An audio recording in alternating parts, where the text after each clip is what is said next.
Hi to all, good morning and welcome to this part 2 video on Marxist theory. So the question over here is the term hegemony means what?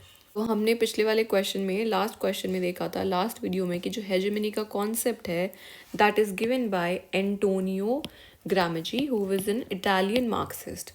अब वो हमसे पूछ रहे हैं कि what is the meaning of this word hegemony.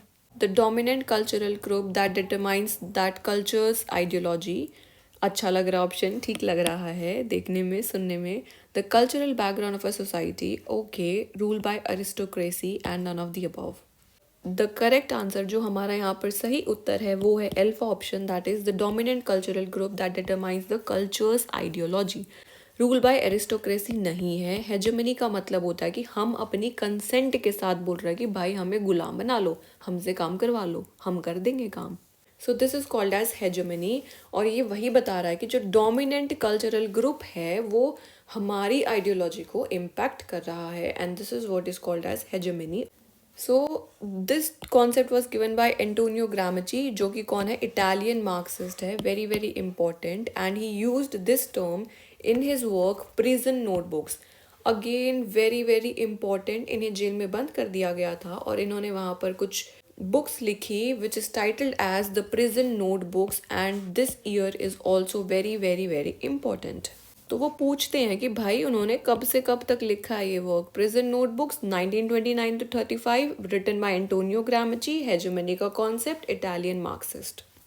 और ये सारी चीज़ें जब तक आप ऐसे पेपर पेन पे लिखोगे नहीं तो याद नहीं रहेंगी चीज़ें, and active recall is very very important for the exam, specially जो कि फैक्ट बेस्ड एग्ज़ाम है।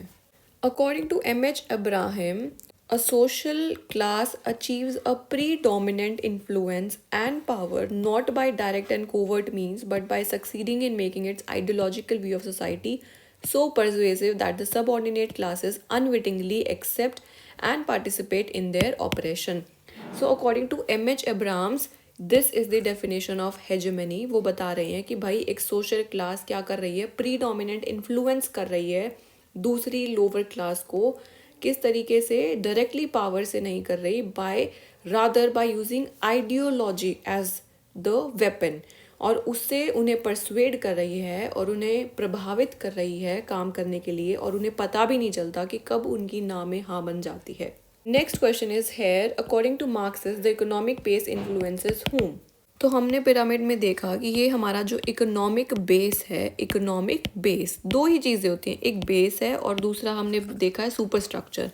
तो बेस किसको इन्फ्लुएंस कर रहा है, हमारा सुपर स्ट्रक्चर को इन्फ्लुएंस कर रहा है, तो सीधा स्पष्ट आंसर हो जाएगा delta option. Common people is not the answer, middle class भी नहीं है एंड अपर क्लास भी नहीं है।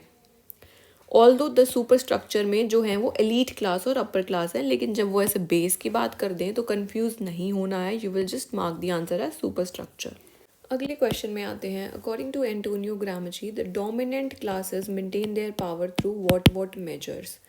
तो जो डोमिनेंट क्लास है वो किस तरीके से अपनी जो पावर है मेंटेन करके रखती है इन द सोसाइटी। दो तरीके हैं। One is the method of coercion, that is using of power, मतलब कि फोर्स यूज़ करके, and second is by asking us for our consent, कि हम हाँ बोल देते हैं, वो हमसे पूछेंगे भाई तुम दबना चाहते हो, हम बोल देंगे हाँ हाँ भाई दबना चाहते हैं, तो आराम से मान जाएंगे। So the correct answer over here is Charlie option, that is both A and B. अगर देखो प्यार से नहीं मानेंगे तो पिटाई करके मनवा लेंगे, तो मनवा ही लेंगे वो अपनी बातें। Moving on to the next question, Lewis Althusser, overdetermination means what? So now here we have come across a new term, that is overdetermination. अब ये जो overdetermination term है ये ल्यूइस एल्थ्यूजर ने कॉइन नहीं करी है, बल्कि ये कैसे वर्ड है, and now they are using it in different context. तो हमसे पूछा है कि भाई ल्यूइस एल्थ्यूजर ओवर डिटर्मिनेशन से हमें क्या समझाना चाहते हैं, and what is the meaning of over determination. तो सिंपल भाषा में ओवर डिटर्मिनेशन का मतलब है कुछ भी सोशल फिनोमिना अगर हो रहा है तो उसके पीछे ल्यूइस एल्थ्यूजर बोल रहे हैं कि सिर्फ वन रीज़न नहीं होगा, बल्कि there are complex and multiple reasons behind this one social phenomena that is taking place. Very much determined नहीं आंसर है. Determined more than others not the correct answer. Unnecessarily determined very very wrong answer. Read the delta option now. That a range of different social forces, मतलब अलग अलग social forces that could result in a single over determined having multiple causes such as a political revolution. मतलब कि बहुत सारी चीज़ें मिल करके किसी इवेंट को कॉज कर रही हैं. अगले क्वेश्चन की ओर बढ़ते हैं. According to Louis Althusser there are two kinds of apparatus, और हमें पूछा है कि कौन से दो तरीके के अपैरेटसेस हैं. तो ल्यूइस एल्थ्यूजर जो हैं उन्होंने एक ऐसे लिखा which is titled as ideology and ideological state apparatus, and this essay was written in the year 1970. तो उसमें वो दो चीज़ों के बारे में बात करते हैं. One is the repressive and second one is the ideological. Repressive state apparatus RSA and ideological state apparatus that is ISA. So correct answer हो गया both A and B option. And this is the concept given by Louis Althusser. Concept ऐसे में दिया है ideology and ideological state apparatus, और कौन सी year में publish हुआ है? 1970 में. किन्होंने दिया है? ल्यूइस एल्थ्यूजर ने दिया है. Very very important. ल्यूइस एल्थ्यूजर जो हैं वो है हमारे स्ट्रक्चरलिस्ट मार्क्सिस्ट. ये आपको याद रखना है, SM structuralist Marxist. So Louis Althusser makes a distinction between two kinds of state apparatus. हमने देख लिया. और कौन से ऐसे में देखा है? Ideology and ideological state apparatus में वो बात करते हैं. One is the repressive state apparatus, जिसमें कि जो सरकार है वो आपको दबाएगी. ठीक है, आर्मी है, पुलिस आकर के डंडे मार जाएगी. नहीं मानोगे बात आप, तो ऐसे ही होगा. जैसे कि जाट आंदोलन जब हो रहा था तो हमने देखा कि जो स्टेट है वो रिप्रेसिव स्टेट अपैरेटस का प्रयोग करती है. जैसे कि जंतर मंतर पे लोग इतने सारे स्ट्राइक्स कर रहे हैं, तो वहाँ से हटाने के लिए कई बार जो स्टेट है वो रिप्रेसिव स्टेट अपैरेटस का यूज़ कर रही है. दूसरा है कि आइडियोलॉजिकल स्टेट अपैरेटस, की भाई आपकी जो बुक्स हैं वो इस तरीके से मॉडिफाई कर दी जाएंगी. आपका जो फैमिली स्ट्रक्चर है, जैसे कि अभी आजकल क्या चल रहा है, यूनिफॉर्म सिविल कोड चल रहा है. वो चाहते हैं कि हर स्टेट में, यानी कि पैन इंडिया बनाना चाह रहे हैं पहले तो वो. तो धीरे धीरे उनकी स्ट्रैटेजी क्या है कि भाई हर स्टेट में वो लेजिस्लेटिव असेंबली में बिल लेकर आएंगे, एक्ट बना देंगे, और फिर धीरे धीरे उसको पैन इंडिया UCC बना देंगे. UCC का मतलब है कि सबके लिए कॉमन रूल्स होंगे. Each individual will be govern under the common rules, यानी कि जो भाई डाइवर्सिटी थी, जो डाइवर्सिटी ऑफ लॉज था, वो सब खत्म हो जाएगा. सबके लिए सेम रूल्स. सुनने में अच्छा लग रहा है पर नहीं है अच्छा. And this is what they are doing is अपनी आइडियोलॉजीज को इम्पोज कर रहे हैं हमारे ऊपर सिर्फ. Parliament really needs very young people so that they are the one who makes the policies instead of ये बूढ़े बूढ़े लोग जो policies बना रहे हैं ना भाई, बिल्कुल फेवर में नहीं जा रही है. Into how many classes Antonio Gramsci divide the intellectuals? अब दो क्लासेस में उन्होंने इंटेलेक्चुअल्स को डिवाइड करा है. एंटोनियो ग्रामची इटालियन मार्क्सिस्ट हैं, और इनका जो मोस्ट इम्पॉर्टेंट वर्क है वो प्रिजन नोटबुक्स हमने देख लिया था, प्रिजन नोटबुक्स. लेकिन ये जब इंटेलेक्चुअल्स की बात कर रही हैं तो he is talking about these intellectuals in the work called as formation of intellectuals, जिसमें कि वो दो तरीके के इंटेलेक्चुअल्स के बारे में बात करते हैं. नाउ सी अगला क्वेश्चन जो है, the two classes in which Antonio Gramsci divides these intellectuals are. फिर उन्होंने पूछ ही लिया कि कौन से दो ग्रुप्स हैं. तो भाई सिंपल से दो ग्रुप हैं, ऑर्गेनिक एंड ट्रेडिशनल. दो तरीके के इंटेलेक्चुअल्स होते हैं. एक है हमारे पास ऑर्गेनिक एंड अदर है ट्रेडिशनल. ट्रेडिशनल इंटेलेक्चुअल्स वो हैं जिनकी पहले से ही अथॉरिटी एस्टैब्लिश्ड हैं, और जो ऑर्गेनिक इंटेलेक्चुअल्स हैं वो लोग हैं जो कि पढ़ के तेज़ बन रहे हैं, and they are establishing their authority. Now we will see here in the explanation given, organic intellectuals are those who emerge with the new class in history to which they are therefore organically tied.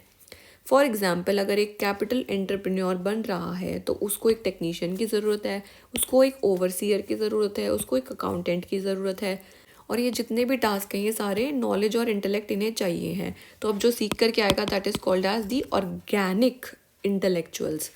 लेकिन वहीं पर जो traditional intellectuals हैं वो पहले से ही established हैं, और वो सिर्फ अपनी आइडियोलॉजी, मोरालिटी और रिलीजन, एथिक्स, इन सब को यूज़ करके काम चला रहे हैं. ट्रेडिशनल इंटेलेक्चुअल्स में हमारे पास जैसे कि क्लर्जी, प्रीस्ट हो गए, है ना, ब्राह्मण्स हो गए, वही पूजा करे जा रहे हैं. तो वो बोल रहे हैं कि भाई हम तो पहले से इंटेलेक्चुअल्स हैं, हमें तो सब आता है. Moving on to the next question, what is the relationship between base and superstructure. भाई बेस और सुपरस्ट्रक्चर के बीच में क्या संबंध है वो बताना है हमें। The change in the economic base of the society leads to a change in the superstructure. तो ये बोलना चाह रहे हैं कि अगर जो बेस है अगर यहाँ पर चेंज होगा तो सुपरस्ट्रक्चर में भी चेंज आएगा। ठीक है, आएगा, क्योंकि दोनों इंटरडिपेंडेंट है। The change in the superstructure leads to a change in the economic base. और फिर बोल रहे हैं कि अगर भाई सुपरस्ट्रक्चर बदलेगा तो क्या बेस भी बदलेगा। येस, ज़रूर बदलेगा। तो सिंपल सा आंसर है both A and B are the correct options. अगले क्वेश्चन में आते हैं, what is Antonio Gramsci's view of power. अब Antonio Gramsci is the one who has give us the concept of power and knowledge. तो Antonio Gramsci क्या बताना चाह रहे हैं पावर के बारे में, that it comes out of a barrel of a gun. वाह, सुनने में तो बड़ा अच्छा लग रहा है। It is combination of coercion and consent, कि ज़बरदस्ती भी करवा रहे हैं, कंसेंट भी ले रहे हैं, है ना। यही था ना उनका हेजेमनी का कॉन्सेप्ट है जो।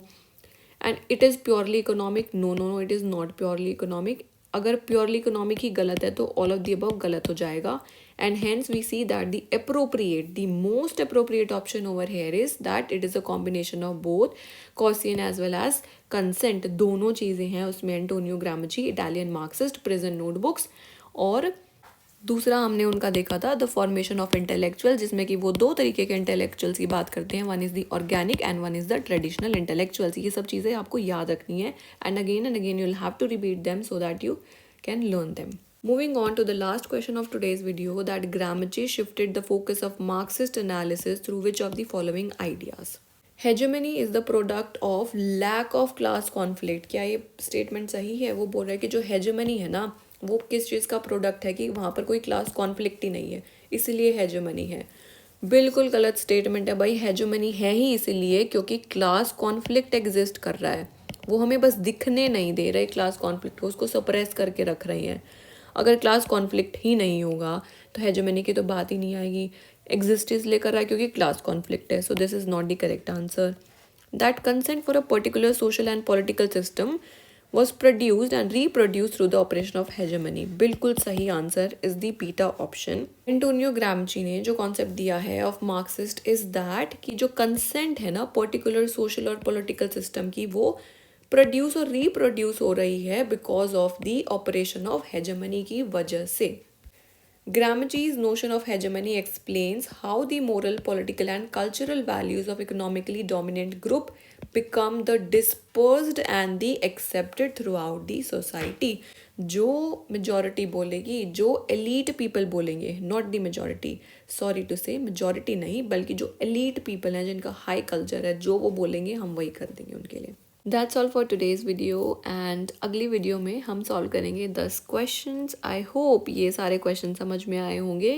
Keep doing revision, keep practising questions. और एक जो मैं चीज़ बोलना चाहूँगी, see the syllabus is so vast, तो हम ना सारा कभी कवर ही नहीं कर पाते। तो हमारे पास जो PYQs होते हैं वो हमारी बाइबल है, भगवत गीता है हमारे लिए PYQs। तो उनके ऑप्शंस पढ़ना इज़ वेरी वेरी इंपॉर्टेंट, उनके बारे में पढ़ना इज़ वेरी वेरी इंपॉर्टेंट। तो सबसे पहले अपने एक बेसिक नोट्स बना के रखो। ज़्यादा डिटेल में घुसने की सबसे पहले ज़रूरत नहीं होती है। पहले हम सिर्फ ढांचा तैयार करेंगे, उसके बाद जैसे जैसे हम पढ़ेंगे और हम देख रहे हैं अच्छा पेपर में और डिटेल में पूछ रहा है इसमें, तो हम वो ऐड करते जाएंगे अपने नोट्स में। ऐसा नहीं है कि एकदम से डिटेल में पढ़ने बैठोगे और परफेक्शनिस्ट नोट्स बनाओगे तो वो नहीं बनेंगे। So that is something that you should do and don't be a perfectionist. And goodbye to all. We'll see you in the next video.